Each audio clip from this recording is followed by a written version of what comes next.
আবার ধূপ ধাপ শব্দ হতে লাগলো, কেউ যেন তাণ্ডব নৃত্য শুরু করেছে।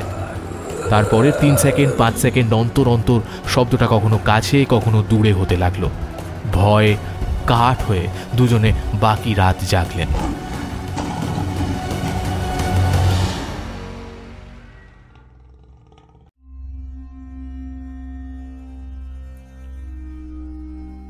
ফ্রিকি ফ্রাইডে স্টোরিজের সমস্ত গল্প শুনতে এক্ষুনি সাবস্ক্রাইব করো আমাদের ইউটিউব চ্যানেলে।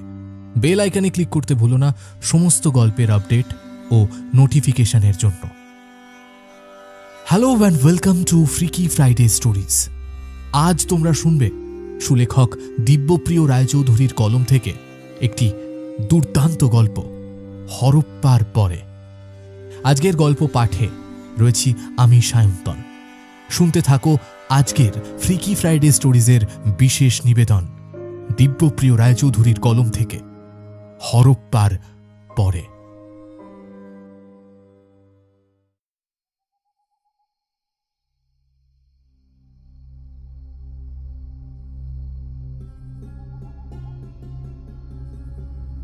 জলপাই সবুজ রঙের তাঁবুটার মধ্যে একটা ক্যাম্প খাট, দুটো ফোল্ডিং চেয়ার, একটা ফোল্ডিং টেবিল আর মেঝেতে কিছু ছড়ানো ছেটানো জিনিস দেখা যাচ্ছে। টেবিলটার ওপরে একটা সোলার এমার্জেন্সি লাইট জ্বলছে। তার আলোতে চেয়ারে বসা মানুষটার ছায়া বেশ লম্বা হয়ে ছড়িয়ে পড়েছে মেঝেতে রাখা জিনিসগুলোর ওপর। মানুষটা অনেকক্ষণ ধরে এই একইভাবে বসা, এক হাতে ধরা একটা আতশ কাঁচ আর এক হাতে একটা পাথরের টুকরো। পাথরের টুকরো বটে, একটু ভালো করে খেয়াল করলে বোঝা যায় যে সেটা কোনো সাধারণ পাথর নয়।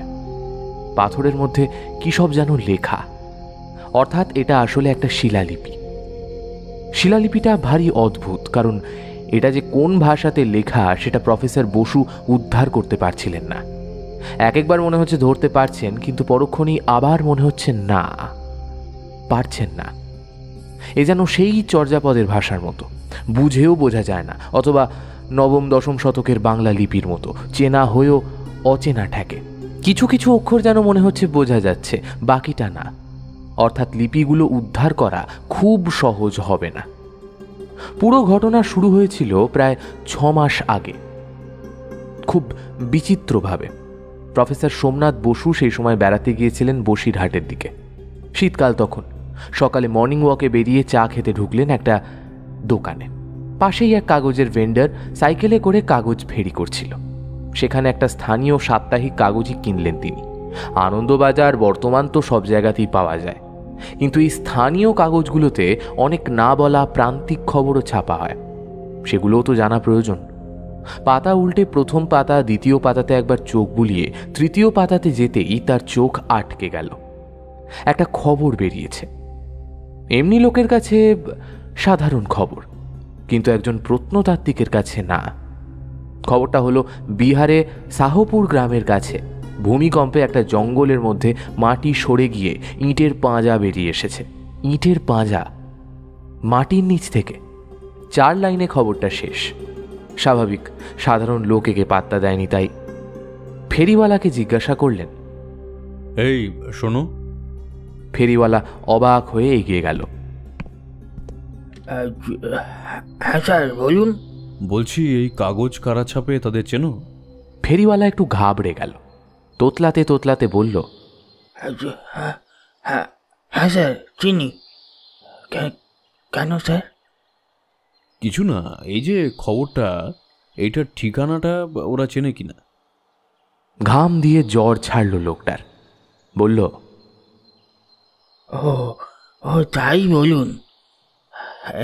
হ্যাঁ স্যার, এই তো এখান থেকেই সামান্য দূরে।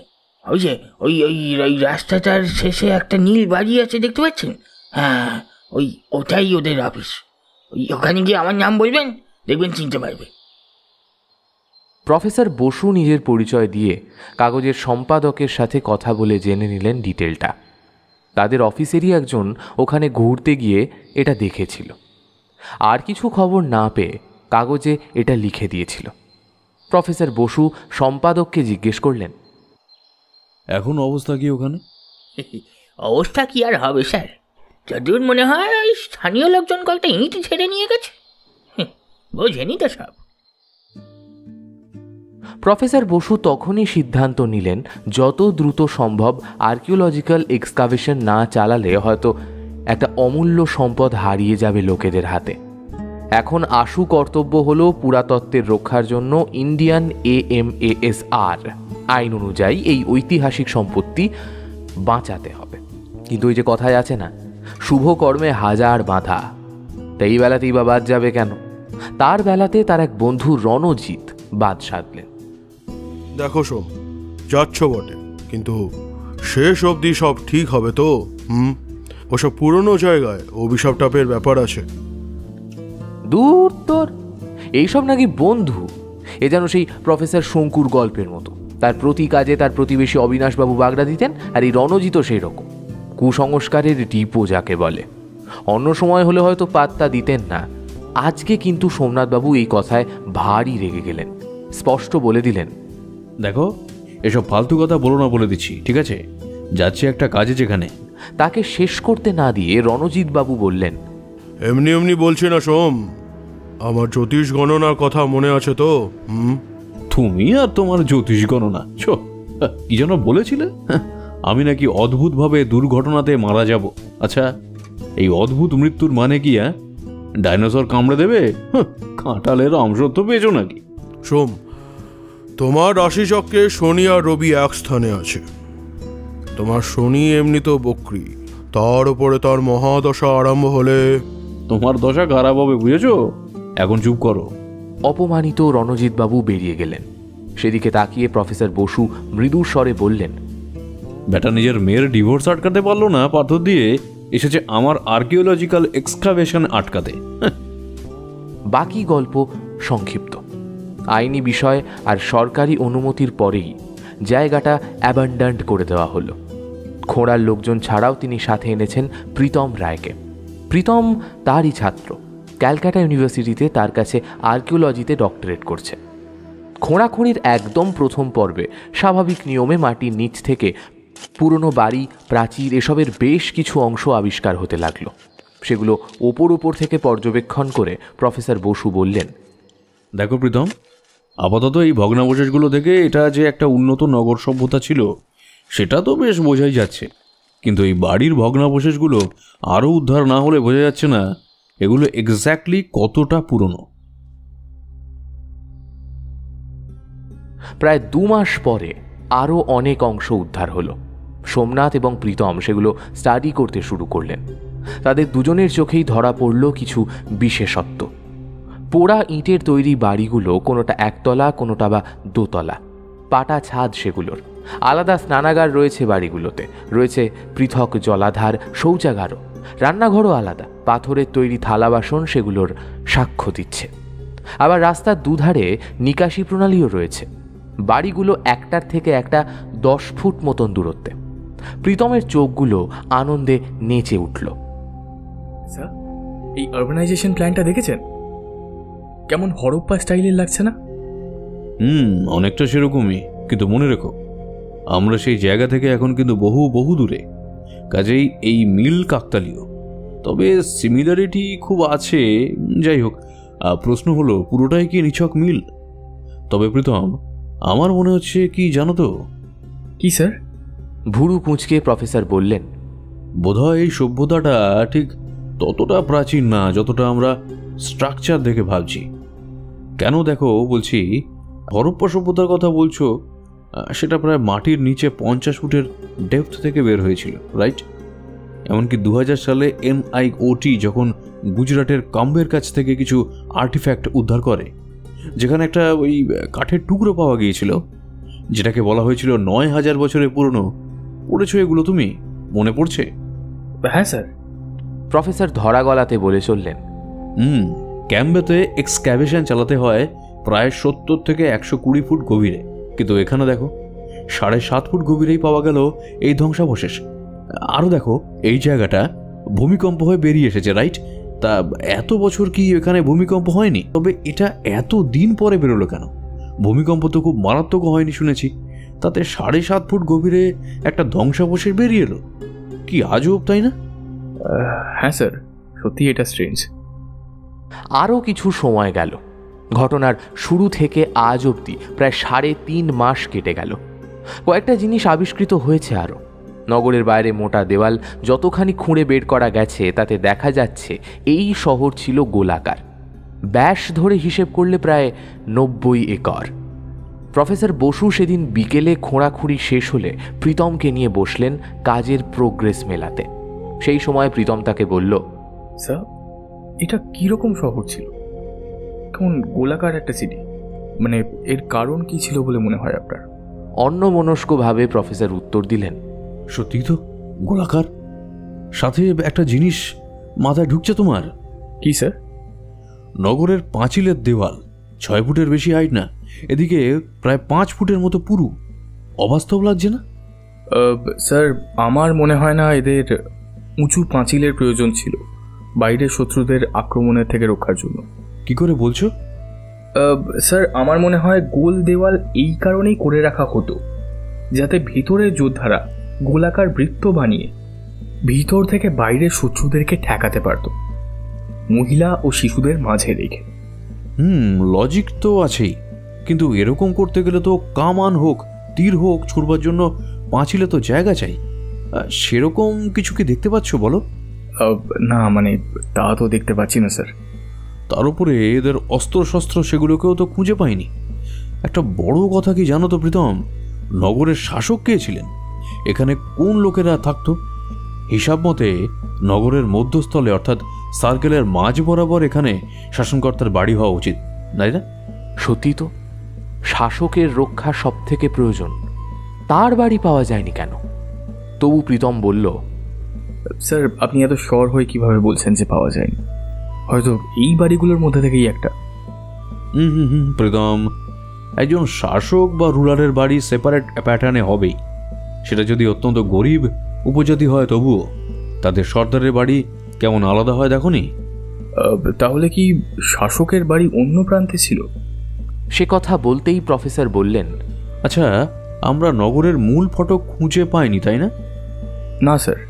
প্রফেসর আবার চিন্তায় ডুবে গেলেন। সত্যি প্রীতম, এক অদ্ভুত সমস্যা। কিন্তু কিসের সমস্যা স্যার? আজ না কাল পাবই, আর যা খুঁজে পাবো তাই। এতে এত চিন্তার কি আছে? আছে হে আছে। আমি চাই পুরো আবিষ্কার নিজে করতে, যত তাড়াতাড়ি সম্ভব। এবারে প্রীতম বুঝল আসলে এদের মধ্যে, মানে অধ্যাপকদের মধ্যে অনেক সময় একে অপরের কাজ নিয়ে আদায় কাঁচকলায় সম্পর্ক থাকে। প্রফেসর বসু চান পুরো কৃতিত্ব একা পেতে, অনেকটা দ্বিতীয় জন মার্শাল হওয়ার ইচ্ছে হয়েছে তার।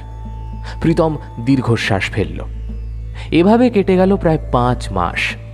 সেদিন রাতের বেলা তাঁবুর মধ্যে ক্যাম্প খাটে শুয়ে আলো নিভিয়ে প্রফেসর ভাবছিলেন কি কি করা হলো এতদিনে। যোগ করলে শহরের অনেকটাই উদ্ধার হয়েছে, সাথে হয়েছে বাড়িগুলোর বাইরের কাঠামো। কিন্তু এখনো আসবাবপত্র, ব্যবহৃত জিনিস, মুদ্রা ইত্যাদি না, এখনো আবিষ্কৃত হয়নি।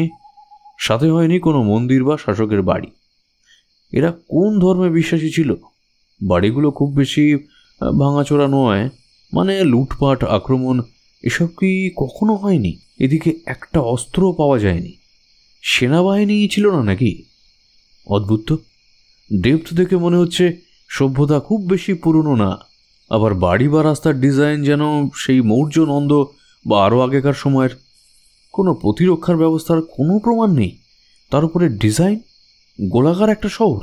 মনে হচ্ছে অধিবাসীরা সব নিয়ে হঠাৎ একদিন চুপি চুপি কেটে পড়েছে, কেউ কিছু করার আগেই। হঠাৎ বাইরে একটা খসখস আওয়াজে প্রফেসর উঠলেন। এই অসময়ে তার কাছে কে এলো? কে প্রীতম? কিন্তু কেউ সাড়া দিল না, বরং সেই খসখস আওয়াজটা হতেই লাগলো। প্রফেসর বিরক্ত বোধ করলেন। চার্জার লাইট জ্বালিয়ে বাইরে গেলেন। কেউ তো নেই। প্রফেসর অবাক হয়ে চারপাশে দেখলেন, কিন্তু ডান দিকে ঘাড় ঘোরাতেই দেখলেন প্রায় 40 ফুট দূরে একটা বেশ লম্বা ছায়ামূর্তি হেঁটে হেঁটে কোথায় চলে যাচ্ছে। তার হাঁটার ভঙ্গি অনেকটা অন্ধ লোকের পথ চলার মতন, তাও খুব দ্রুত। প্রফেসর বসুর চোখ কপালে উঠল। ক্যাম্প খাট থেকে আসতে সময় নিল 6 সেকেন্ড, এর মধ্যে লোকটা 40 ফুট চলে গেল। প্রফেসর পিছু নিলেন লোকটার, কিন্তু খানিক দূর গিয়ে আর তাকে দেখা গেল না। পরের দিন প্রীতম ঘটনাটা শুনে পাল্টা বলল, স্যার একটা বিষয় তো অবান্তর। একদিকে সে অন্ধের মতো হাঁটছে বলছেন, আবার একদিকে বলছেন যে 6 সেকেন্ডে 40 ফুট গেল। উত্তেজিত প্রফেসর বললেন, হ্যাঁ হ্যাঁ প্রীতম, হ্যাঁ সত্যিই তাই। আমি নিশ্চিত কোনো ইন্ট ব্রডার, কারণ কুলিদের মধ্যে ওরকম চেহারার কেউ নেই। মনে হয় কেউ এখানে চুরি করতে এসেছিল। আসলে গোলমালটা কোথায় জানো? আর্কিওলজিক্যাল সার্ভে থেকে এরকম কোনো বাধ্যবাধকতা নেই যে যাতে করে এই সাইটগুলোতে পুলিশ থাকা মাস্ট। যাই হোক, আমি আজকেই পুলিশের কাছে যাব। এখানে ফালতু ঝামেলা যত। প্রীতম দীর্ঘশ্বাস ফেলল। পরের দিন প্রীতমের জন্মদিন। সেদিন থেকে শুরু করে পরের 2 দিন সাইট পুলিশি প্রহরাতে রইল এবং উল্লেখযোগ্যভাবে আর কিছু হলো না। প্রফেসর বসু আর প্রীতমের মনে হলো আপদ বিদেয় হয়েছে, খনন কার্য এগিয়ে চলেছে। শেষ 2 দিনে একটা অদ্ভুত ঘটনা ঘটেছে। বাড়িগুলোর ভগ্নাবশেষের মধ্যে থেকে আরও ভালোভাবে খুঁজে বেশ কিছু পাথরের মূর্তি, ভাঙা পাথরের মালা, অলংকার এই সব উদ্ধার হয়েছে। এই পুরো কৃতিত্ব প্রীতমের। সত্যি বলতে কি, তার জন্মদিনের দিন থেকে শুরু করে এমনভাবে সে মজুরদের দিয়েই সেই বাড়িগুলোর ভেতর খুঁড়িয়ে বের করে এনেছে ওগুলো, প্রফেসর বসু তারিফ না করে পারেননি। বলতে গেলে বাড়িগুলোর ভেতর থেকে প্রায় অনেকটা সে নিজেই উদ্ধার করেছে। প্রফেসর একবার মনে মনে ভাবলেন প্রীতম তাকে নিজের বার্থডেতে গিফট দিচ্ছে। সেগুলো হাতে নিয়ে পরিষ্কার করে দুজনে ভালো করে খুঁটিয়ে দেখতে লাগলেন। এগুলো কি ধাতু স্যার? চেনা চেনা লাগছে। প্রীতম প্রশ্ন করল। দেখে তো মনে হচ্ছে ব্রোঞ্জ। তার মানে এতগুলো ব্রোঞ্জের অলংকার যদি হয় প্রীতম, বলো তো কি মনে হচ্ছে? আমার তো হরপ্পা সভ্যতার মনে হচ্ছে। সেই সময় তো ব্রোঞ্জ বেশি ব্যবহার হতো। Pritam, come to the point man. তাহলে মাটির এত কাছাকাছি থেকে পাওয়া যেত না এই সভ্যতাকে? মনে রেখো, হরপ্পাতে তামাও ব্যবহার করা হতো। আমার মনে হয় এরা সোনা বা রূপো ব্যবহার করতো না, অর্থনীতির দুর্বলতার জন্য। প্রফেসর বসু প্রীতমকে বললেন, তবুও একটা লজিক যে একটা নগর সভ্যতা যেখানে গড়ে উঠেছিল সেখানে লোকজন আর্থিকভাবে সমৃদ্ধ হবে, এটাই তো স্বাভাবিক। কিন্তু এখানে তো যা দেখছি উল্টো। তাও মাত্র কয়েকটা বাড়ি থেকে এসব পাওয়া গেল। দেখুন স্যার, এমন তো হতেই পারে যে নগর সভ্যতার লোকেরা পালিয়ে গিয়েছিল, তখনই সব সাথে করেই নিয়ে যায়। তার উপর স্যার সবকটা বাড়ি তো এখনো আবিষ্কার হয়নি। পালিয়ে গেছিল? কিন্তু কেন গেছিল?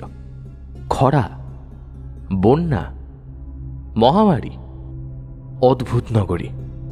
এরকম সত্যি আগে দেখা যায়নি। সেদিন রাতে হাবিলদার ভরত লোহার সাইটে পাহারা দিতে এলো। এ তো আর কলকাতা নয়, বিহারের গ্রাম। কাজেই পুলিশের ম্যান পাওয়ার এখানে খুব কম। আগের 2 দিন পাহারা দিয়েছে সে, আজকেও পাহারা আছে। একাকিত্ব কাটাবার জন্য ভরত পকেট থেকে খৈনি বের করল।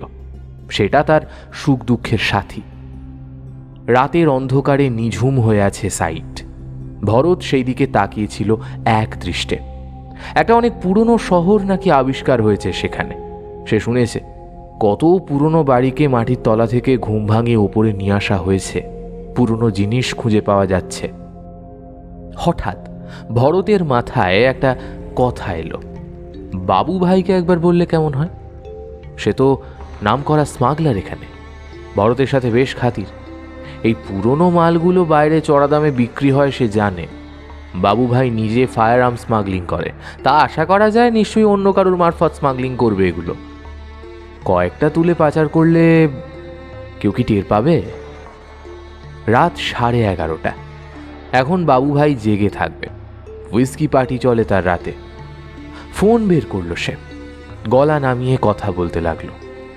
লোভে তার চোখ চকচক করছে, কিন্তু সে লক্ষ্য করলো না অদূরে একজন তার দিকে এগিয়ে আসছে। তার দেহ বেশ দীর্ঘ, চাঁদের আলো তার দেহে লেগে ঠিকরে পড়ছে।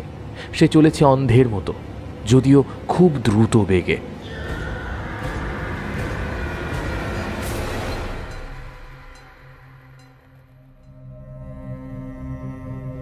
পরের দিন ভরতের লাশটাকে নিয়ে যাওয়া হলো পোস্টমর্টমের জন্য। পুলিশ এসে জিজ্ঞাসাবাদ শুরু করলো। একজন পুলিশ কর্মীর মৃত্যু হয়েছে বলে কথা। প্রফেসর বসু দীর্ঘশ্বাস ফেলে বললেন, নাও, কাজ তো আটকে গেলই, মাঝখান থেকে মজুদদের হ্যারাস করবে। যদিও এখানে পুলিশ বাপের জন্মে অপরের দিকে পাবে না। পোস্টমর্টম রিপোর্ট এলো 2 দিন পর। আসামাত্র প্রফেসর বসু আর প্রীতমকে থানায় ডেকে পাঠানো হলো। ইন্সপেক্টর রমেশ পাণ্ডে, লোকটা চোখে মুখে বদমাস। দুজনে যাওয়া মাত্র দেহাতি টানে হিন্দিতে জিজ্ঞেস করল,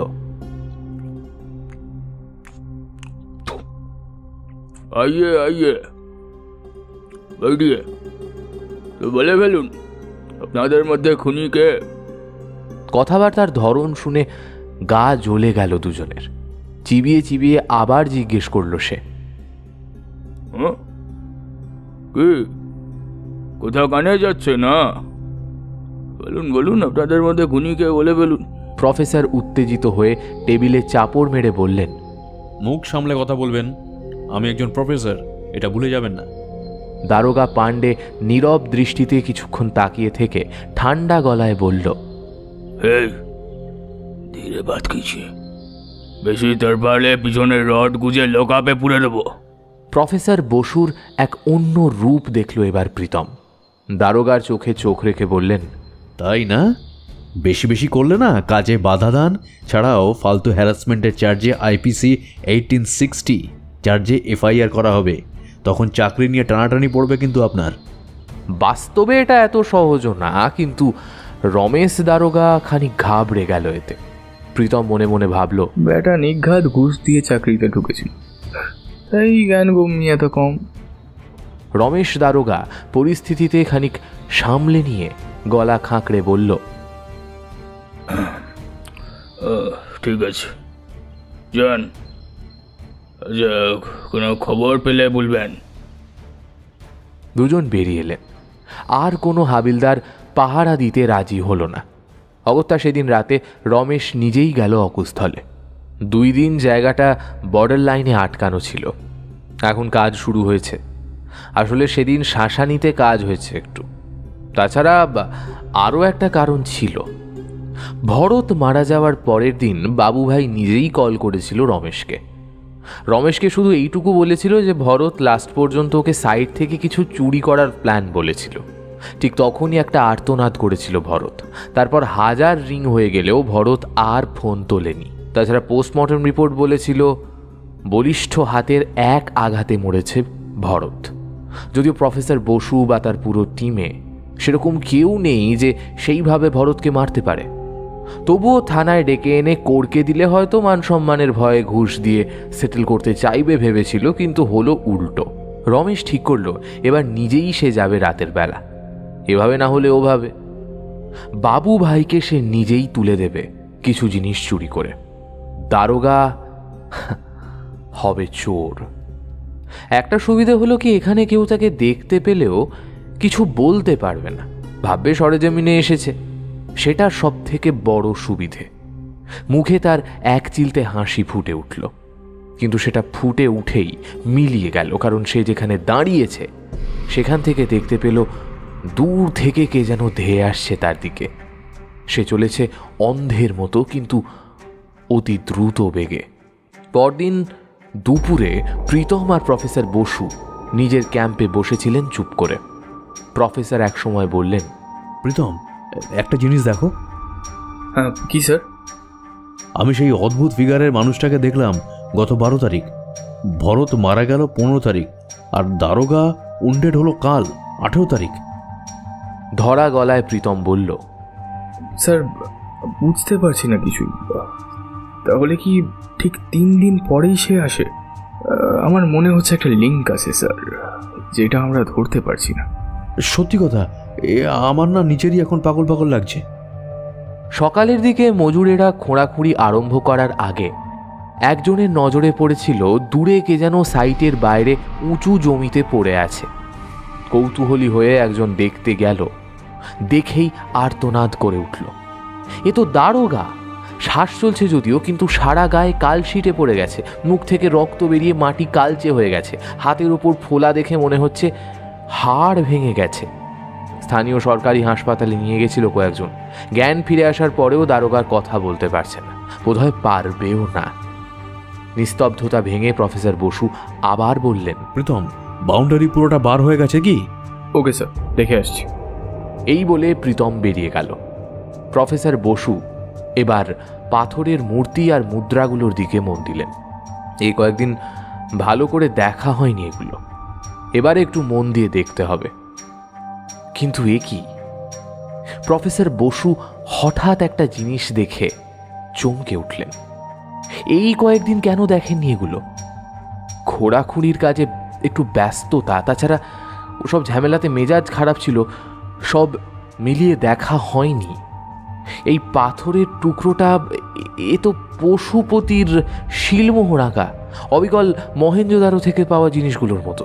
তবে কি প্রীতমের বারবার বলা হরপ্পা কথাটা মিলে গেল? এ তো হরপ্পান স্টাইলে টেরাকোটা বাসন, সেই রকম কোমরে হাত দিয়ে দাঁড়ানো নারী মূর্তি, আর এই তো হরপ্পার ইউনিকর্নের ছবি আঁকা পাথর। উত্তেজনাতে প্রফেসরের বুকটা ধুকপুক করতে লাগলো। তবে কি সত্যিই এক অদ্ভুত আবিষ্কার করে ফেলেছেন তিনি? প্রফেসর তাঁবুর মধ্যে পায়চারি করতে লাগলেন। হরপ্পা সভ্যতা ধ্বংস হয়েছিল, কিন্তু আসল কারণ অজানা। কেউ বলে আর্যদের আক্রমণে, কেউ বলে বন্যাতে, কেউ বলে খরাতে। যেটাই হোক, তার মানে সেই সময় তারা পুরো ধ্বংস হয়নি। এক অংশ এখানে পালিয়ে এসেছিল, অথবা সক্রিয়ভাবে আগেই সরে এসেছিল এখানে। কিন্তু একটা গরমিল, নগরের ভেতরের পরিকল্পনার সাথে মহেঞ্জোদারো স্ট্রাকচার মিলে গেলেও যা মিলছে না, তা হলো এদের শহরের প্যাটার্ন, গোলাকার। আর সেই সাথে আরেকটা খটকা, 7.5 ফুট নিচ থেকে আবিষ্কার হয়েছে এটা। তার মানে বলা যায় অনেক বছর ধরে এখানে হরপ্পানদের বংশধররা ছিল, কিন্তু তারা গেলই বা কোথায়? যদি শত্রুর আক্রমণে পড়ে নষ্ট হতো তো বাড়িঘর অক্ষত থাকতো না, অথবা হয়তো শত্রু আক্রমণের সম্ভাবনা দেখে এরাই চলে গিয়েছিল, তাই শত্রুরা এসে ফিরে গিয়েছিল খালি হাতে, অনেকটা রাজস্থানের কুখ্যাত ভুতুরে কুলোধারা গ্রামের মতন। মনে মনে এইসব ভাবতে ভাবতে আবার বাকি জিনিসগুলো দেখে নিলেন। এবারে একটু খটকা লাগলো, কারণ কয়েকটা মূর্তি হরপ্পার স্টাইলে না। তাদের গায়ে যেরকম গোল চক্রের সমাহার, তা অনেকটা 3000 বছর আগের অহরবানা সভ্যতাকে মনে করাচ্ছে। এবারে একটু খটকা লাগলো প্রফেসরের। তবে কি এই জায়গাটাতে মিশ্র সংস্কৃতির নির্মাণ হয়েছিল? তাহলে কি এমন হয়েছিল যে প্রাচীন সভ্যতাগুলোর মিশ্রণ এক জায়গায় হয়েছিল, দুটো অভিযাত্রী দল ভাগ্যের খোঁজে বেরিয়ে পড়ে এক জায়গায় এসে মিশেছিল কাকতালীয়ভাবে? কিন্তু এখানেই কেন? প্রফেসরের মনে হতে লাগলো এক অজানা রহস্য এবার তিনি তুলে ধরতে চলেছেন বিশ্বের দরবারে। প্রফেসর নিজেকে মনে মনে রাখালদাস বন্দ্যোপাধ্যায়ের সাথে তুলনা করতে চাইলেন, কিন্তু তখনই হাঁপাতে হাঁপাতে প্রীতম ঢুকল। স্যার, কি হলো? অদ্ভুত স্যার, শহরটা গোলাকার নয় মোটেও। গোল হয়ে কেমন এক জায়গায় থেমে গিয়ে রাইট অ্যাঙ্গেলে টার্ন নিয়েছে। উত্তেজিত আর বিস্মিত প্রফেসর বললেন, চলো তো দেখি।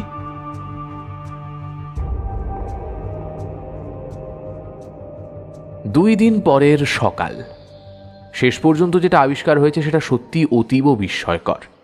পুরো নগরের শেপ সত্যি গোলাকার নয়, বরং অনেকটা শিবলিঙ্গের গৌরীপট্টের মতো। সোজা দিকের দেওয়ালের অংশের মধ্যে কুলুঙ্গি করে রাখা, যেন প্রদীপ ধরাবার জন্য ব্যবহার হতো। প্রফেসর খুশি গলায় বললেন, প্রীতম, শেষ অবধি তো দেখি তোমার কথাই বলে গেল। হরপ্পার মতোই বটে। দেখো, আর্টিফ্যাক্টগুলো বেশ কয়েকটা হরপ্পার মতো। আর দেখো, হরপ্পানরা পশুপতি আর শক্তির পুজো করত। তাই আমার সিদ্ধান্ত হলো যে এই শহর গড়ে তোলা হয়েছিল একটা ধর্মবিশ্বাসের উপরে। তাই গৌরীপট্টনের মতো তো হবেই স্ট্রাকচার। হ্যাঁ, হরপ্পাতে লিঙ্গ পুজো প্রচলিত ছিলই। কিন্তু শহরের এমন স্ট্রাকচার দেওয়ার মানে কি ছিল? হতে পারে এইভাবে যে দেবী তাদের রক্ষা করবেন। সে না হয় হলো স্যার, কিন্তু মন্দিরই তো বার করা গেল না। আর শাসকের প্রাসাদ? হয়তো এদের মধ্যেই একটা হবে, বা যদি আর 2-3টে পাওয়া যায় সেগুলোর মধ্যে। হঠাৎ প্রসঙ্গ পাল্টে প্রীতম বলল, স্যার, আপনি একটা জিনিস লক্ষ্য করেছেন? কি? আজ সেই 3য় দিন। আজকেও সেই অজানা কেউ ফিরে আসবে না তো? প্রফেসর ধরা গলায় বললেন, তবে কি তুমি সত্যি বলতে চাও এই অদ্ভুত মানুষ এসে ভরত আর রমেশ দারোগাকে মেরে গেছে? হ্যাঁ, প্রবাবলি স্যার। তাহলে আমাদের ছেড়ে দিল কেন? হয়তো সে শুধু চুরি করতে আসা লোকেদের মেরে ফেলে। যা যা ঘটেছে তারপরে এসব কথা অস্বীকার করা চলে না। প্রফেসর দীর্ঘশ্বাস ফেলে বললেন, কিছুই বুঝতে পারছি না প্রীতম, কিচ্ছু না। সেদিকে মুখ ঘুরিয়ে প্রফেসরের চোখ আনন্দে নেচে উঠল। ওই তো পাওয়া গেছে একটা মন্দিরের চূড়ো। মাটি ভেদ করে সদ্য অঙ্কুরিত হওয়া গাছের মতো আকাশের দিকে চোখ মেলে তাকাচ্ছে। চূড়াতে কারুকার্য করা আর তাতে সূর্যের চিহ্ন আঁকা পতাকা বুঝিয়ে দিচ্ছে এটা মন্দির না হয়ে যায় না। এটাই বুঝলে প্রীতম, এটাই। এই যে সেই মন্দির যা আমরা খুঁজে বেড়াচ্ছিলাম। Eureka Pritam, eureka! রেখে দেওয়া যাক, কাল বাকিটা বের করা যাবে খুঁড়ে। এখন তো সন্ধ্যাও হয়ে এসেছে। রাত প্রায় 1টা হবে। হঠাৎ মাটি কেঁপে উঠল। প্রফেসরের ঘুম ভেঙে গেল। কি হয়েছে দেখার জন্য বাইরে এসে দেখলেন বেশ কয়েকজন মজুর এবং প্রীতম তারাও বেরিয়ে এসেছে।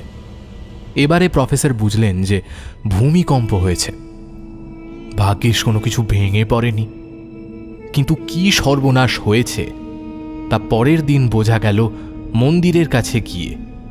দেখা গেল তার চূড়া আবার মাটির তলায় ঢুকে গেছে। প্রফেসরের মুখ শুকিয়ে গেল। ভূমিকম্পে কোথাও এতটুকু হানি হয়নি, কিন্তু মন্দির তাও মাটিতে ঢুকে গেছে। তবে কি তার বন্ধু রণজিতের কথাই ফলে গেল? প্রাচীন জায়গায় অভিশাপ থাকে, কিন্তু এ কথা যদি সত্যি হয় তবে তার মৃত্যু হতো না। না, মনকে এসব ভেবে দুর্বল হতে তিনি দেবেন না।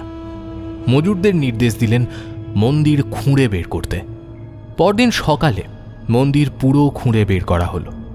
দেখা গেল অন্য বাড়িগুলোর তুলনায় মন্দির আন্ডারগ্রাউন্ড লেভেলে তৈরি করা হয়েছিল।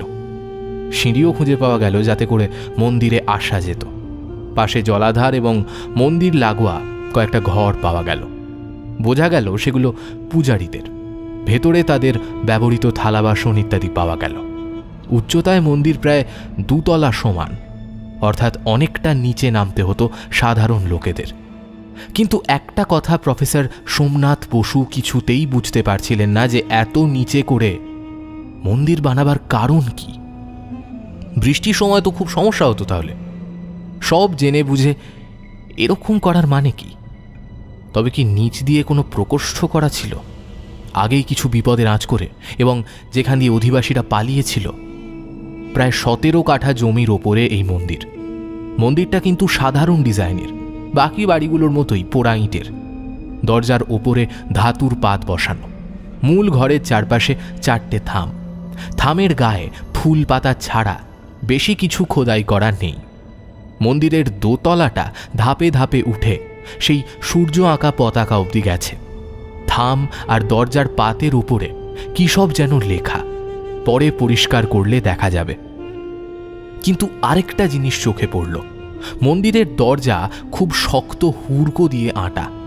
এই অদ্ভুত শহরের সব কিছু কেমন রহস্যময় লাগছে তার। প্রফেসর মনে মনে বিড়বিড় করলেন, মহেঞ্জোদারো মানে মৃতের স্তূপ। তাহলে এই নগরীর নাম কি হবে?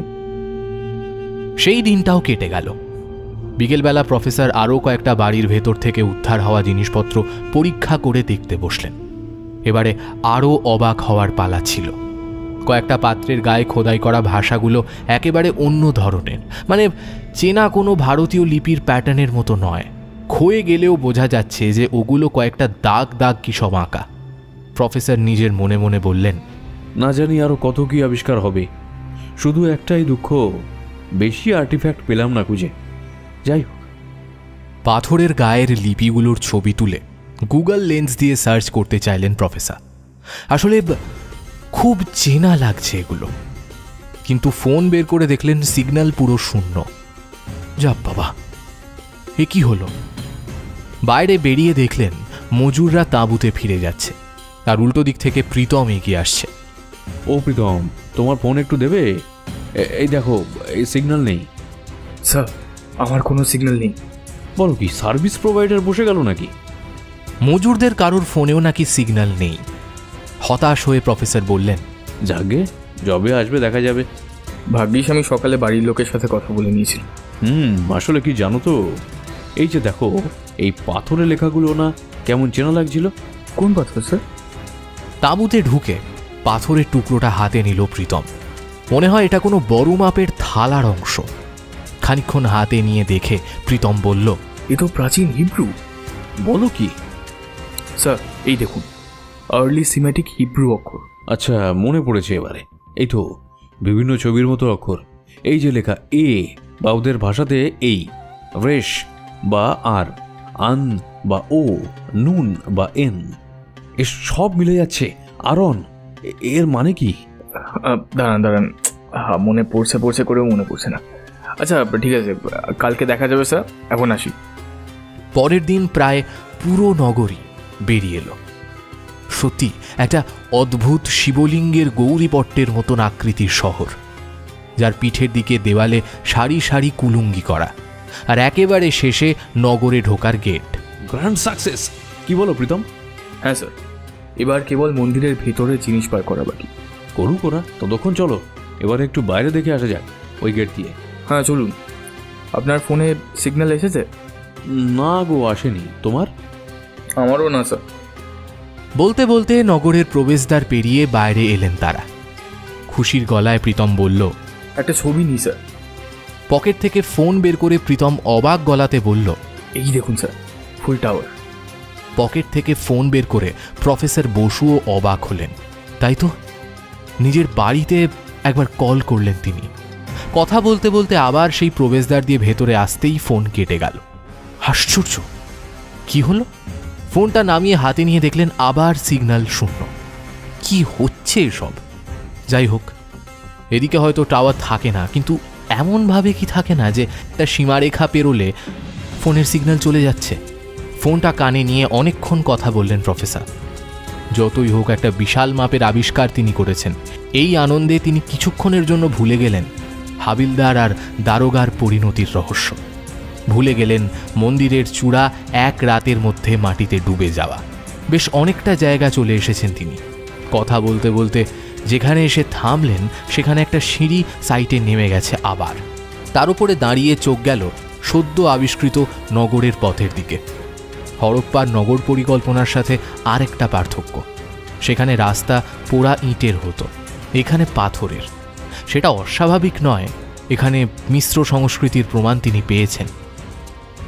সিঁড়ি দিয়ে নিচে নেমে ফোনটা হাতে তুলে ছবি নিতে গেলেন তিনি, কিন্তু হাতে নিয়ে দেখলেন ভেতরে আসতেই সিগন্যাল নেই। হাজব ব্যাপার তো, এ যেন এক অদ্ভুত সীমারেখা তৈরি হয়ে গেছে, যার একপাশে গেলে বাইরের জগতের সাথে যোগাযোগ বিচ্ছিন্ন হয়ে যাবে। ভেতরে ঢোকা মাত্র ফোনের সিগন্যাল গায়েব, আর বাইরে গেলে ফুল টাওয়ার। স্যার, মুখ ঘুরিয়ে প্রীতমকে দেখলেন তিনি। এসো, এই দেখো। মুখের কথাটা প্রায় কেড়ে নিয়ে প্রীতম বলল, স্যার এ কি কাণ্ড, ফোনের টাওয়ার তো দেখছি। দীর্ঘশ্বাস ফেলে তিনি বললেন, জানি না, আমি কিছুই বুঝতে পারছি না প্রীতম। স্যার একটা কথা, আমি ইন্টারনেট থেকে আরন শব্দের মানে খুঁজে পেলাম। ওখানে বলছে এটা একটা হিব্রু শব্দ, যার মানে পাহাড় সমান শক্তি। প্রফেসর হঠাৎ উত্তেজিত হয়ে পায়চারি করতে লাগলেন আর বলতে লাগলেন, দেখো, একটা মহা গোলযোগ আছে কোথাও। ভারতের দুটো প্রাচীন সভ্যতা হরপ্পা আর অহরবানাস এর লোকেরা এখানে এসেছিল, বুঝতে পেরেছি। হরপ্পার প্রভাব এখনো অবধি বেশি দেখেছি, তো কিন্তু তাই বলে হিব্রু? প্রীতম অবাক হয়ে শুনতে লাগলো। দেখো প্রীতম, আমরা বুঝতে পারছি না এটা কত যুগ আগের পুরনো সভ্যতা, রাইট? যদি মাটির তলা থেকে কত ফিট নিচে পাওয়া গেল সেই সময়ের মাপে যদি হিসাব করি, তাহলেও একটা কথা বুঝতে পারছি না যে একটা সভ্যতা এভাবে এত বছর ধরে কোনো মডিফিকেশন হলো না কেন। মানলাম একটা জাতি না হয় পাল্টালো না নিজেদের, তা আর একটা, তারা কেন পাল্টালো না? প্রীতম চুপ। প্রফেসর বলে চললেন, প্রীতম, সব থেকে বড় কথা ওই অদ্ভুত ছায়ামূর্তিটা যে ঠিক 3 দিন পরে পরে আসছে। ইয়েস, আমি নিশ্চিত যে সেই আমার হ্যালুসিনেশন নয়। আমি নিশ্চিত যে বড় হাবিলদার আর রমেশ দারোগা পরিণতি সেই দিয়েছে। মন্দিরের চূড়া সমেত মাটির নিচে সেই ঢুকিয়ে দিয়েছে। কিভাবে তা আমি জানি না, কিন্তু সেই করেছে। প্রীতম, এ যেন সেই তুতানখামেনের সমাধি আবিষ্কারের মতো এক অভিশাপে জর্জরিত। কিন্তু এত রহস্যে ঘেরা বোধ হয় মিশরও ছিল না। আবার বাড়িগুলোর দিকে তাকিয়ে দেখো, স্পষ্ট মনে হচ্ছে 2 থেকে 2.5 হাজারের পুরনো। কিন্তু প্রফেসর এবার চুপ করলেন। প্রীতম বলতে শুরু করলো, স্যার প্রাচীনকালে তো মিশর, মেসোপটেমিয়া, পারস্য এদের সাথে ভারতের বাণিজ্যিক যোগাযোগ ছিল। হিব্রুদের সাথে ছিল কি? মানে কলহনের রাজতরঙ্গিনী বা অন্য সূত্রগুলো থেকে যা মনে হয় যিশুর আগে আরও কোনো হিব্রু এসেছিল কি? তাহলে বলতে হয় যিশুর থেকে শুনে কোনো হিব্রু গোষ্ঠী এখানে এসেছিলেন। তাহলে তো তারা কাশ্মীরে থাকতেন, এত দূরে এলেন কেন? কোনো এক বিদেশি অভিযাত্রী এটা লিখেছিলেন যে তিনি প্রমাণ পেয়েছিলেন তিব্বতে যিশু এক গুরুর কাছে শিক্ষা লাভ করেছিলেন। আমার এখন নামটা ঠিক মনে পড়ছে না। তুমি বলতে চাও যিশু এই পথে গিয়েছিলেন তিব্বত? হ্যাঁ স্যার, সম্ভব। না হলে জানাজানি হতো না স্যার। হয়তো রোমান সম্রাট টাইটাসের আক্রমণের সময় কেউ বা কারা পালিয়ে এসেছিল এই দেশে, তারা এখানে রয়ে যায়। অনেক কিছুই হতে পারে, কিন্তু একটা কথা আমার মনে হচ্ছে, যতক্ষণ না মন্দিরের দরজার কবজা খোলা হবে আর ওই লিপিগুলো পড়া যাবে ততক্ষণ কিছুই জানা যাবে না। নাহলে এরকম উদ্ভটভাবে মন্দির বানানো আর নগর পরিকল্পনা। আরেকটা কথা ভেবেছেন স্যার? কি? আজকেই সেই তৃতীয় দিন। তাই তো, দুজনেরই মুখ শুকিয়ে গেল। আজ আবার কি হবে? সেদিন রাতে প্রীতম প্রফেসরের সাথে রয়ে গেল এক তাঁবুতে। জায়গা অপরিসর, তবুও প্রফেসরের নিরাপত্তার স্বার্থে প্রয়োজনে রাত জাগবে ঠিক করল সে। রাত ক্রমে 11টা বাজল। উৎকণ্ঠা নিয়ে দুজনেই জেগে। আজ আর ঘুম আসবে কিনা কে জানে। একটা করে কফির কাপ দুজনের হাতে, নার্ভকে চাঙ্গা রাখতে হবে। 12টা বাজল। প্রীতম প্রফেসরকে বলল, স্যার, ওই দিন সেই অদ্ভুত লোকটা কটার সময় এসেছিল মনে আছে? তা ধরো একটা হবে, মানে আরও 1 ঘন্টা প্রায়। কিন্তু আমি ভাবছি মজুরদের আবার না কিছু হয়। প্রীতম, অনেক কিছু তো বের হয়েছে। আমরা এখানে আছি প্রায় 6 মাস হলো, আর কয়েকদিনের মধ্যে সব গুটিয়ে নিয়ে পালাবো। কিছু একটা ভালো ঠেকছে না। ঘড়ির কাঁটা 1টা ছুঁল, আর ছোঁয়া মাত্র যেন হঠাৎ একটা চাপা গর্জন দুজনের কানে এলো। মনে হচ্ছে একটা সিংহ যেন গর্জন করতে করতে এগিয়ে আসছে। ক্রমে সেই শব্দ এগিয়ে আসছে আরও কাছে, আরও কাছে। প্রফেসরের মুখ সাদা হয়ে গেছে ভয়। কাঁপা কাঁপা গলায় তিনি বললেন, প্রীতম, এ আবার কি? এই ডাক তো আগে শুনিনি। এই ধূপ শব্দটা হওয়াতে দুজনেই চমকে উঠলেন। আরও 2বার হলো, আবার সেই চিৎকার, কিন্তু প্রীতম কান খাড়া করে কি একটা শুনল। তারপর প্রফেসরকে বলল, স্যার, স্যার, শুনুন শুনুন। শুনছি তো, ভয়ানক ডাক। আরে আরে না স্যার, ডাকগুলোর মাঝখানে আর একটা কিছু। ওই শুনুন। এবার কান খাড়া করে শুনলেন প্রফেসর। হ্যাঁ, সত্যি তো, কিছু একটা শোনা যাচ্ছে। প্রীতম অল্প বয়সী ছেলে, তার কানে ধরা পড়েছে ঠিকই। একটা অত্যন্ত রাগী গলা কি যেন বলছে। কি বলছে তা বোঝা যাচ্ছে না, তবে একটা পরিচিত শব্দ কানে এলো। সেই কণ্ঠস্বর বলছে, আরণ। শব্দটা চিনতে পেরে দুজনেই চমকে উঠলেন। সাথে আরও কয়েকটা শব্দ কানে এলো, আবদ্ধন, বিক্করেত। মানে কি এগুলোর? ভালো করে সব শোনা যাচ্ছিল না, কিন্তু দুজনের কারোর সাহসে কুলোলো না বাইরে গিয়ে দেখতে। একটু পরে বাকি তাঁবুগুলো থেকে শোরগোল শোনা গেল। বোঝা গেল মজুরেরা ভয় পেয়ে জেগে উঠেছে আর চিৎকার করে হনুমান চালিসা পড়তে লেগেছে। আবার ধূপ ধাপ শব্দ হতে লাগলো, কেউ যেন তাণ্ডব নৃত্য শুরু করেছে। তারপরে 3 সেকেন্ড 5 সেকেন্ড অন্তর অন্তর শব্দটা কখনো কাছে কখনো দূরে হতে লাগলো। ভয়ে কাঠ হয়ে দুজনে বাকি রাত জাগলেন।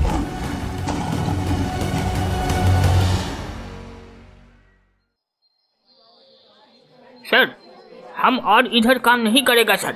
सर, ये भूतिया जगह है सर। हम और इधर काम नहीं करेगा सर। हाँ हाँ नहीं। পরের দিন মজুররা বেঁকে বসল। তারা ভূতিয়া জায়গায় কাম কাজ করবে না। মহাবিপদ। শেষে প্রীতম এক বুদ্ধি খাটালো, সোজা বলে বসলো, দেখো দেখো, আহা শোনো, দেখো, ভূত হোক বা যাই হোক, তোমাদের হনুমান চালিসা শুনে সে তো আর আসতে পারেনি। আরে তাহলে তোমরা ভয়ে পাচ্ছ কেন? তোমাদের কাছে কত বড় হাতিয়ার আছে বাবু। কথায় কাজ হলো। দেহাতি মজুররা মাথা নেড়ে কাজে ফিরল। সত্যি তো, ভয় কি তাদের? প্রীতমের দিকে ফিরে প্রফেসর বললেন, Pritam, let us go to the temple. সময় নষ্ট নয়। মন্দিরের দরজার হুড়কো ভাঙতে বেজায় কষ্ট হলো। তারপর হাই পাওয়ারের লাইট জেলে দুজনে ভেতরে ঢুকলেন। একটা চাপা গন্ধ ভেতর থেকে এসে নাকে ঝাপটা মারল। প্রফেসর অবাক হয়ে দেখলেন যে বহু বছরের পুরনো ভ্যাপসা গন্ধের সাথে একটা কেমন অগরু চন্দন এসবের গন্ধ ছড়িয়ে আছে। আশ্চর্য তো, এত বছর পরেও ঠিক আছে সব। চোখটা ভেতরে একটু সয়ে যেতেই দুজনের মুখ দিয়ে আর কথা বেরোলো না। দরজার ঠিক উল্টো দিকে গর্ভগৃহ, ভেতরে একটা কালো পাথরের বিগ্রহ। গর্ভগৃহের দরজার ওপর ধাতুর মোটা প্রলেপ, সেই ধাতু দিয়ে ভেতরে তৈরি থামও আছে। সিলভার? প্রফেসরের মুখ দিয়ে বেরিয়ে এলো। স্যার ওইদিকে দেখুন। সেদিকে মুখ ঘোরাতে প্রফেসরও হাঁ হয়ে গেলেন। মন্দিরের দেওয়ালে কারুকার্য তত বেশি নেই, তবে দেওয়ালে শিব শক্তির বিভিন্ন প্রকার চিত্র আঁকা। সাথে আঁকা আছে আরও চিত্র, অবিকল হরপ্পা বা অহোর সভ্যতার শিল্পের মূর্তি বা পটচিত্রের মতো। দুই সভ্যতার ছাপ স্পষ্ট। আর দেওয়ালের নিচে রাখা তাল তাল সোনা আর রূপো প্রায় 60 কেজি হবে দুদিকের দেওয়াল জুড়েই। আশ্চর্য প্রীতম, এবার বুঝলাম এরা নিজেদের সব সোনাদানা এখানে রাখতো, কিন্তু রেখে এরা গেছিলটা কোথায়? চলো তো খুঁজে দেখি এখানে কোনো গোপন প্রকোষ্ঠ পাই কিনা। কিন্তু কিছুই তেমন পাওয়া গেল না। হতাশ হয়ে প্রফেসর বললেন, চলো আগে বিগ্রহকে দেখি। গর্ভগৃহের কাছে এসে দেখা গেল 3 ফুট উঁচু বিগ্রহই নারী মূর্তি, মুখ সিংহের মতো, চতুর্ভুজা। প্রত্যঙ্গীরা। প্রীতম অস্ফুটে বলল, জানো তুমি এই মূর্তি কার? নরসিংহের স্ত্রীরূপ নারসিংহী বা প্রত্যঙ্গীরা। উগ্রশত্রুও দমন হয় এর কৃপাতে, বুঝলেন স্যার। এই জন্যেই এই শহর সুরক্ষিত ছিল। প্রফেসর ভুরু কুঁচকে তাকালেন।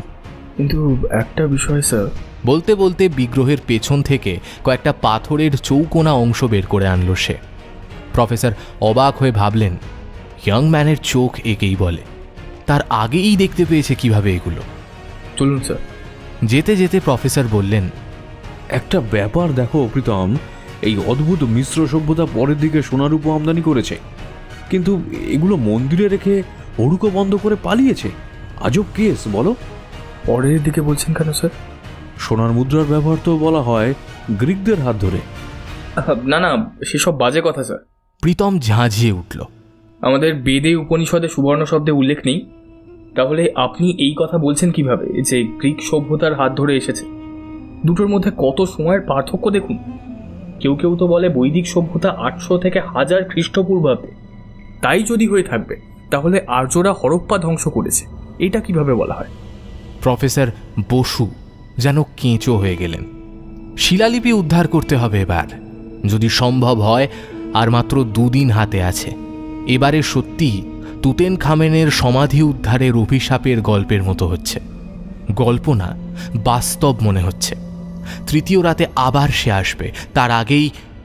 শিলালিপিটা ভারী অদ্ভুত, কারণ এটা যে কোন ভাষাতে লেখা সেটা প্রফেসর বসু উদ্ধার করতে পারছিলেন না কিছুতেই।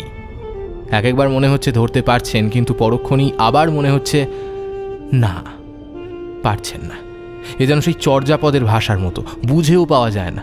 অথবা 9ম-10ম শতকের বাংলা লিপির মতো, চেনা হয়েও অচেনা ঠেকে। কিছু কিছু অক্ষর যেন বোঝা যাচ্ছে, বাকিটা না। অর্থাৎ শিলালিপিগুলো উদ্ধার খুব সহজ হবে না।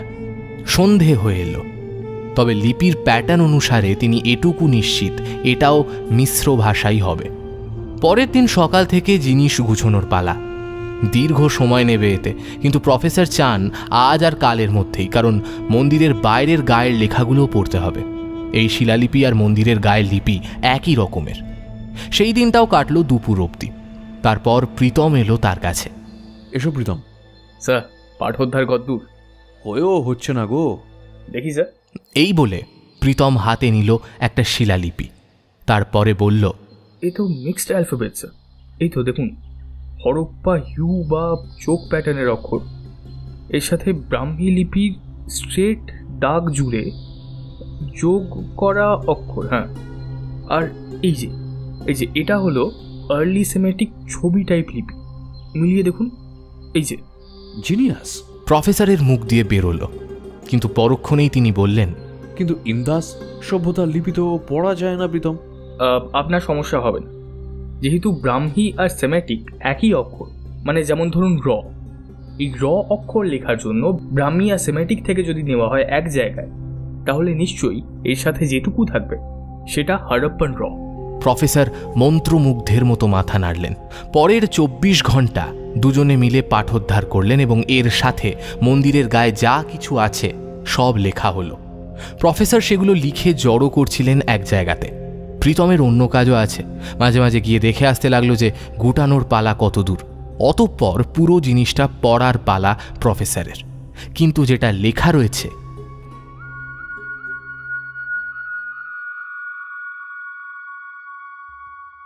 আমি এই মন্দিরের প্রধান পুরোহিত সাধকিল। আমাদের নগরবাসীর জন্য যা করলাম তাই মন্দিরের গায়ে লিখে রেখে দিয়ে যাচ্ছি। আমাদের হরপ্পা নগরী বন্যার জলে এবং শত্রুদের আক্রমণে ধ্বংস হয়ে গেছে, কিন্তু আমাদের এই মহান সভ্যতাকে তো নষ্ট হতে দিতে পারি না। আমাদের পূর্বপুরুষরা তাই কয়েকজন প্রাণ হাতে করে বেরিয়ে এলো। সপ্তসিন্ধুর দেশে অন্য কোথাও আমাদের সভ্যতা গড়ে উঠবে এই আশা নিয়ে বহু বছর সরস্বতী নদীর দক্ষিণ প্রান্তে নির্জন স্থানে নগরী গড়ে তুলে তারা বাস করতে লাগলো। কিন্তু সরস্বতী শুকিয়ে যেতে লাগলো, তারা ওখান থেকে চলে গেল। পথমধ্য তাদের সাথে অহরদের দেখা হলো। তাদের এক অংশ তখন আশ্রয়ের সন্ধানে বেরিয়ে এসেছে। তখন তাদের সভ্যতাও বিপদের মুখে। দুই সভ্যতার মানুষ ওখান থেকে আরও পশ্চিমে চলল, কিন্তু রাস্তায় একদল অদ্ভুত মানুষের সাথে আলাপ হলো।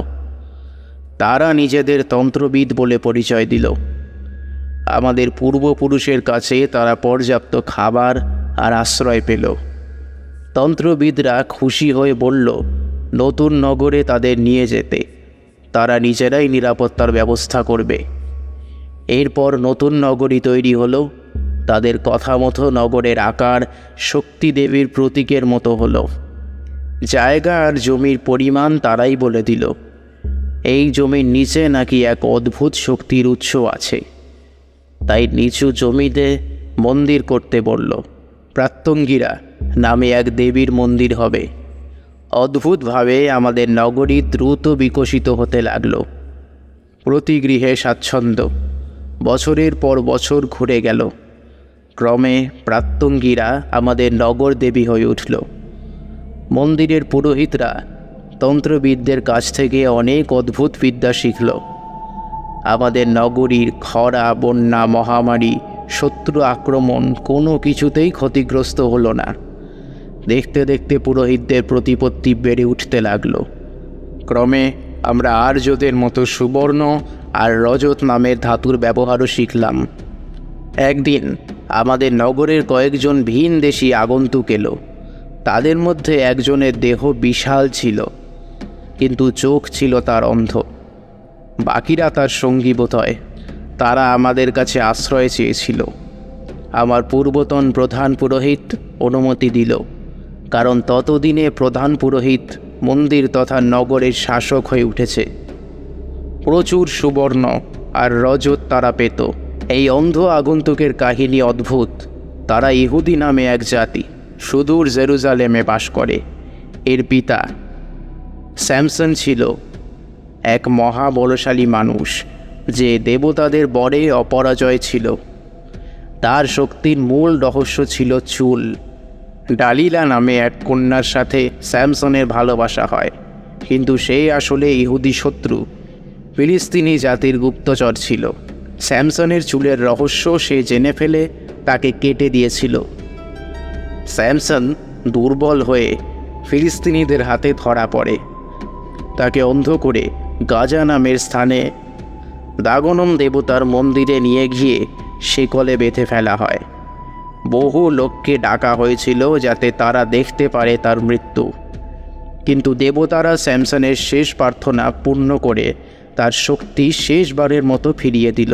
স্যামসন নিজের শক্তিতে শিকলে টান দিতেই মন্দির ভেঙে যায়, আর উপস্থিত সবাই মারা যায় মন্দিরে চাপা পড়ে। এরপর স্যামসনের লোকেরা ডালিলাকে হত্যা করবে স্থির করে, জানতে পেরে ডালিলা পালিয়ে যায়, কিন্তু সে গর্ভবতী ছিল ততদিনে। নিজের সন্তানকে হত্যা করতে চায়নি। সেই সন্তান তার মায়ের পাপে দেবতাদের কোপে অন্ধ হয়ে জন্মায়, কিন্তু বাবার অংশ ছিল বলে বিপুল শক্তির অধিকারী হয়। তার নাম হয় আরন। শিশু অবস্থাতে তার কিছু পরিচিত জনের সাথে পালিয়ে যায় সে, তারপর এখানে এসেছে। এখন সে 20 বছরের যুবক। সে কখনো আর নিজের দেশে ফিরতে পারবে না, তাহলে দেবতাদের কোপে মারা পড়বে।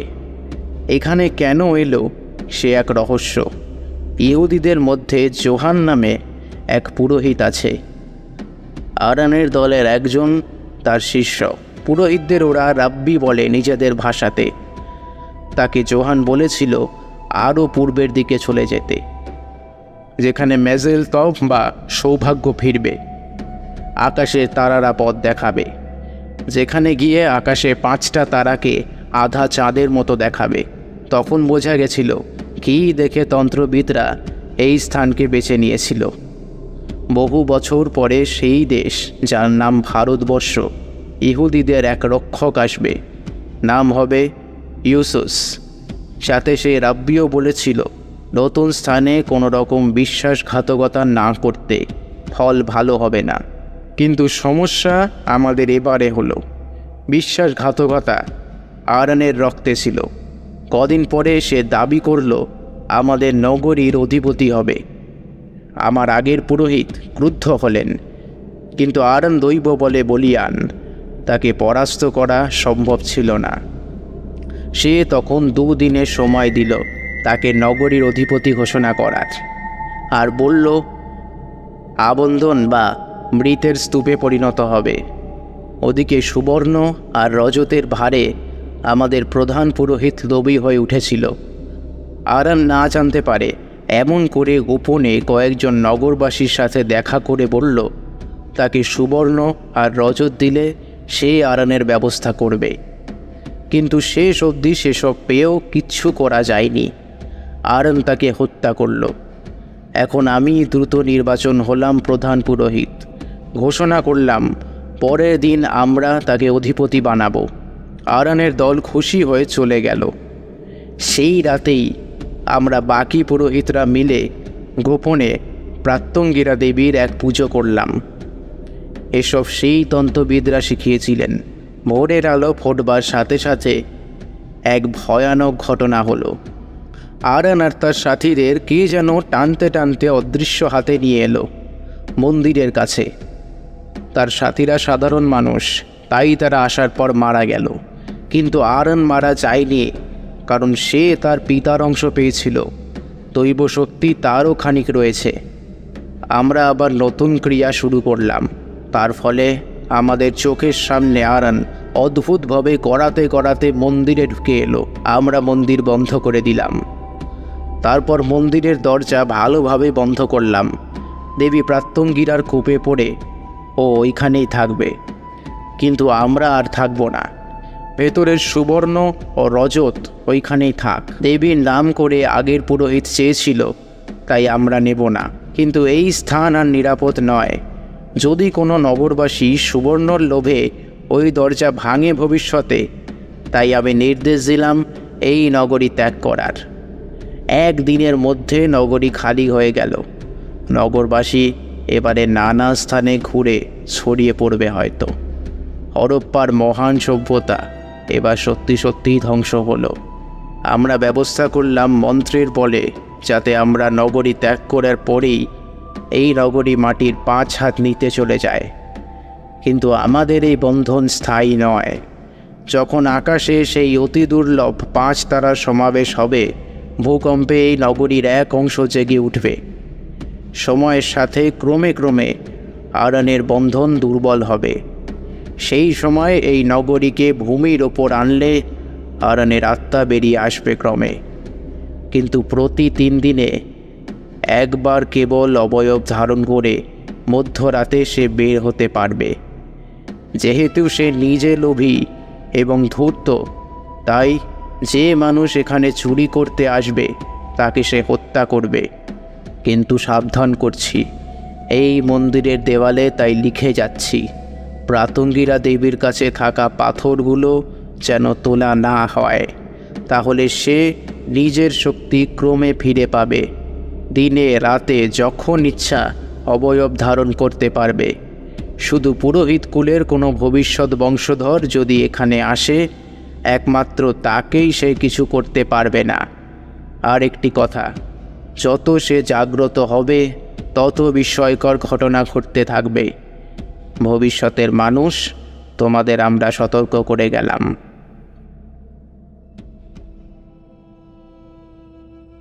প্রফেসর বসুর মনে হলো পালস রেট চরমে গিয়ে দাঁড়িয়েছে, মাথা ভোঁ ভোঁ করছে। তাহলে সত্যি এ এক মহামূল্যবান আবিষ্কার। হরপ্পা সভ্যতা ধ্বংস হয়েও হয়নি, বরং বাকি ছিল, আর এখানে এসে তা শেষ হয়েছিল। শিবশক্তির পূজার পাশাপাশি তন্ত্রের প্রচলন এই অন্তিম হরপ্পা সভ্যতাতে ঢুকেছিল। এ এক কত বড় তথ্য! আর ইহুদি পুরাণে স্যামসন, ডালিলা, তাদের গল্প, ওগুলো সত্য। এবারে তো তার নাম ছড়িয়ে পড়বে চারিদিকে। উফ, ভাবতে পারছেন না তিনি। আর আরন, তাকে আর গল্প কথা তিনি মানতে পারছেন না, কারণ তার কীর্তি তিনি নিজে দেখেছেন। এই কথাগুলো তার মানে সত্যি। তাই যদি হয়, তো প্রাত্যঙ্গীরা দেবীর কাছ থেকে শিলালিপিগুলো তারা তুলে এনেছেন, মানে এখন আরন। হঠাৎ একটা কথা বিদ্যুতের ঝলকের মতো মাথায় এলো। তাই তো, এই রহস্য আগে সলভ করতে হবে। বাইরে বেরিয়ে পাগলের মতো হাঁক দিলেন, প্রীতম, প্রীতম! প্রীতম ওদিকে গোছগাছের জিনিস সামলাতে ব্যস্ত। শুনতে পেয়ে ছুটে এলো। প্রীতমকে প্রফেসর তাঁবুতে টেনে নিয়ে গেলেন। মুখোমুখি চেয়ারে বসা দুজন। প্রফেসর গম্ভীরভাবে বললেন, তুমি কে প্রীতম? প্রীতম অবাক। মানে? প্রীতম, এইমাত্র লিপির পাঠ উদ্ধার করে যা পেয়েছি তা তুমিও জানো, আমিও জানি। কথাটা হলো, এই লিপি পড়তে তুমি আমাকে সাহায্য করলে, তাও মাত্র 10 মিনিটের চেষ্টাতে। How is it possible? হ্যাঁ, ইন্দাস লিপি এখনো সম্পূর্ণ পাঠোদ্ধার করা যায়নি, তুমি করে ফেললে সেটা এত তাড়াতাড়ি। আর সেমিটিক, ব্রাহ্মী এই লিপিগুলো পড়তে শিখলে কিভাবে বলো? প্রীতম চুপ। সে নিজেও জানে না সে কিভাবে পারল। তুমি খালি প্রথম থেকেই হরপ্পার কথা বলে আসছিলে কেন? হ্যাঁ, এটাও একটা মিস্ট্রি। আর দেখো, তোমার বার্থডে থেকে তুমি নিজে মজুরদের নির্দেশ দিলে যাতে করে তারা সহজেই বাড়িগুলোর ভেতর থেকে জিনিস বের করে আনলো। এত সহজে? তোমার পরিচিত যেন জায়গাটা, তাই না? আরন এখনো আমাদের আক্রমণ করেনি কেন? তুমি সাথে আছো বলে। Answer me Pritam, who are you? Pritam দীর্ঘ নিঃশ্বাস ফেলল, তারপর বলল, আমি জানি না স্যার, তবে একটা কথা মনে পড়ল। আমার বড় জেঠু বলেছিলেন। কে তোমার বড় জেঠু? ওনার নাম রণজিৎ রায়। প্রফেসর চমকে উঠলেন।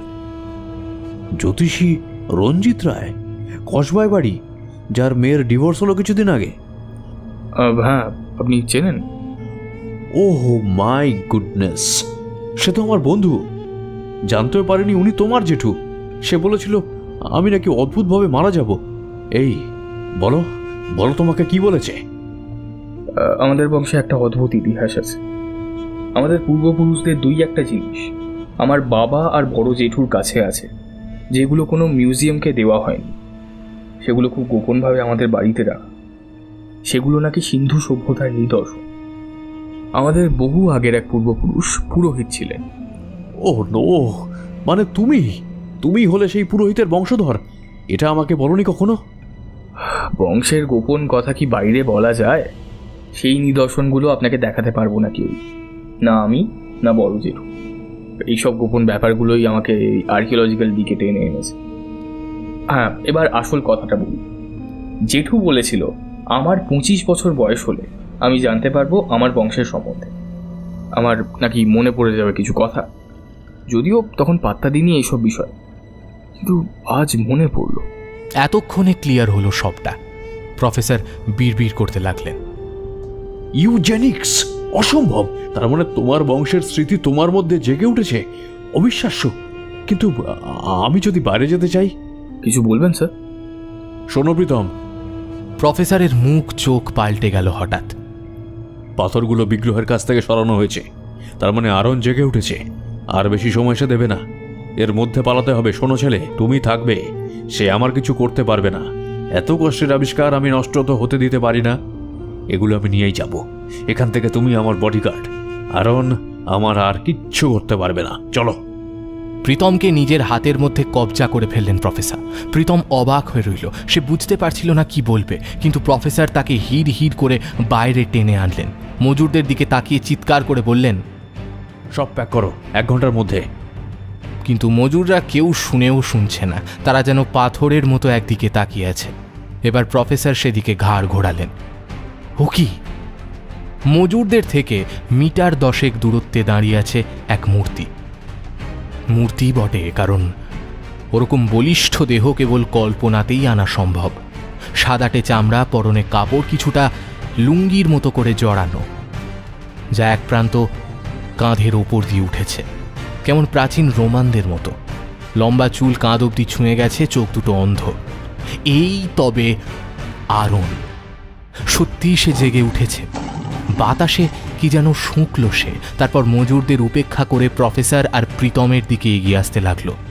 মজুররা বোধহয় এতক্ষণ মৃত্যুর অপেক্ষা করছিল, আরও তাদের পেরিয়ে যেতেই নিশ্চিন্ত হয়ে চিৎকার করতে করতে দৌড় লাগালো। বোঝা যাচ্ছে প্রাণ নিয়ে তারা পালাচ্ছে। প্রীতম বুঝতে পারল এ চোখ দেখে না, কিন্তু ঘ্রাণ শক্তি আর শ্রবণ শক্তি অসাধারণ। নির্ভুলভাবে প্রফেসরের দিকে এগিয়ে আসছে। প্রফেসর নিজের সামনে গার্ড দিয়ে রেখেছেন প্রীতমকে। প্রীতম বেচারা অসহায়ের মতো দাঁড়িয়ে নড়তে পারছে না। বেলা প্রায় 3:30। 90 একর জায়গাতে কেবল দাঁড়িয়ে রয়েছে তাঁবুগুলো, খননের যন্ত্রপাতি, পুরনো বাড়িগুলো, উদ্ধার হওয়া জিনিস আর সেই মন্দির। আর 3টে মানুষ, অথবা একটা দৈত্য, 2টো মানুষ। আরন থমকে দাঁড়িয়ে একবার গর্জন করে উঠল। কি যেন বলল, বোঝা গেল না। মনে হলো কে যেন ওর অগ্রগতি আটকে দিয়েছে। বোধহয় প্রীতমদের জন্য এগোতে পারছে না। আরন এবার একটা কাজ করল। হঠাৎ একটা পাথর কুড়িয়ে ছুঁড়ে মারল।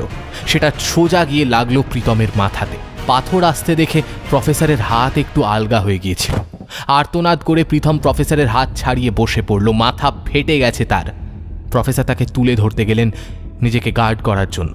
এবার প্রীতম তার হাত ছাড়িয়ে নিল। নিজেকে আর সে প্রফেসরের ঢাল বানাতে দেবে না, এবং তারপরেই অন্যদিকে দৌড় লাগালো।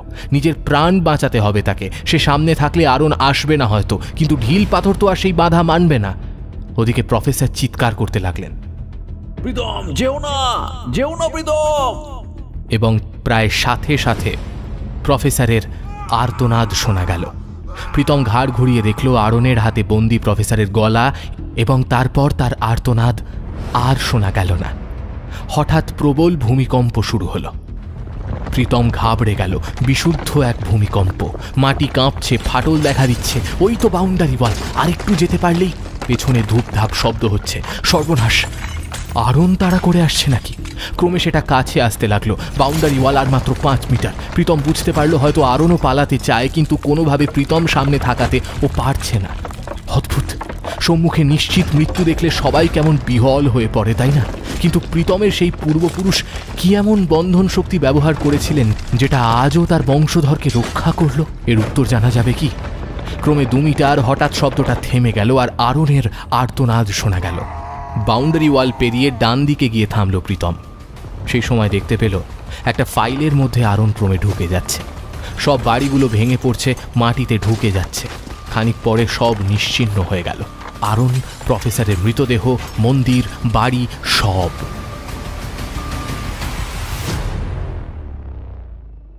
যে সভ্যতা কদিন আগে মাটির তলা থেকে ভূমিকম্প হয়ে আলোর মুখ দেখেছিল, সেই সভ্যতা আবার আরেক ভূমিকম্পে মাটিতে মিশে গেল।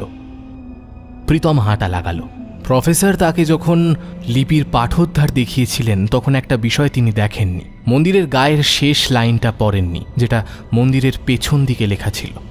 আবার যখন আরন জাগবে, আরেকটিবার ভূমিকম্পে এই নগরী ধ্বংস হওয়ার চেষ্টা হবে, কিন্তু আরন যদি বেঁচে ওঠে, আবার সেই ভূমিকম্পে আরন মরবে না। কয়েক মাস পরে ভূমিকম্প থেকে শুধু সে বেঁচে গেছে। শুধু সেই গল্পই জানে প্রীতমের ডিপার্টমেন্টের সবাই। সে একজন অন্য গাইড পেয়েছে এখন, প্রফেসর তমাল সিনহা। তিনি খুব শিগগিরই প্রীতমের থিসিস জমা করাবার ব্যবস্থা করেছেন। সেদিনের মতো কাজ শেষ হলো। প্রফেসর সিনহা এবারে ফিরবেন। নিজের গাড়ি নিজেই ড্রাইভ করে নিয়ে এলেন শোভাবাজারে তার নিজের বাড়িতে। গাড়ি রেখে সিঁড়ি দিয়ে ওঠবার সময় মনে হলো কে যেন দাঁড়িয়ে আছে গেটের পাশে। প্রফেসর ডাক দিলেন। 3 সেকেন্ড পরে হেলতে দুলতে যে মূর্তিটা বেরিয়ে এলো 100 ওয়াটের বাল্বের আলোতে, প্রফেসর সিনহা দেখলেন সে এক বিশাল দেহী মূর্তি, পেশিবহুল দেহ, লম্বা চুল আর চোখ দুটো অন্ধ।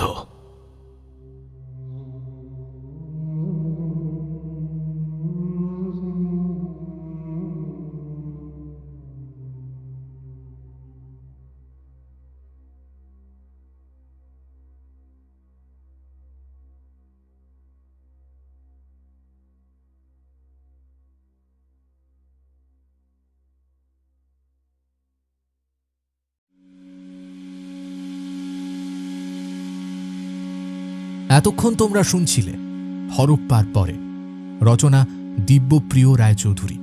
আজকের গল্প পাঠ ও গল্পের সূত্রধারী ছিলাম আমি সায়ন্তন। অন্যান্য চরিত্রে আমার সাথে ছিল পার্থ, ঋদ্ধি এবং নীল। এই গল্পের নাট্যরূপ নির্মাণে ছিল উমা। গল্পের শব্দ সংযোজনে সুদেশনা। আবহ সঙ্গীত ও স্পেশাল এফেক্টসে আর্য। এই গল্পের প্রচ্ছদ নির্মাণে ছিল শুভদীপ। কেমন লাগলো আজকের গল্পটা? যদি এই গল্পটা তোমাদের ভালো লেগে থাকে ভিডিওটিকে অবশ্যই একটি লাইক করে দিও, চ্যানেলটা সাবস্ক্রাইব করে পাশে থেকো, কমেন্টে জানিও তোমাদের মতামত, আর বেল আইকনে ক্লিক করতে ভুলো না সমস্ত গল্পের আপডেট এবং নোটিফিকেশনের জন্য। আজকের মতো এখানেই শেষ করছি। সবাই সুস্থ থেকো, ভালো থেকো আর শুনতে থাকো ফ্রিকি ফ্রাইডে স্টোরিজ। নমস্কার, শুভরাত্রি।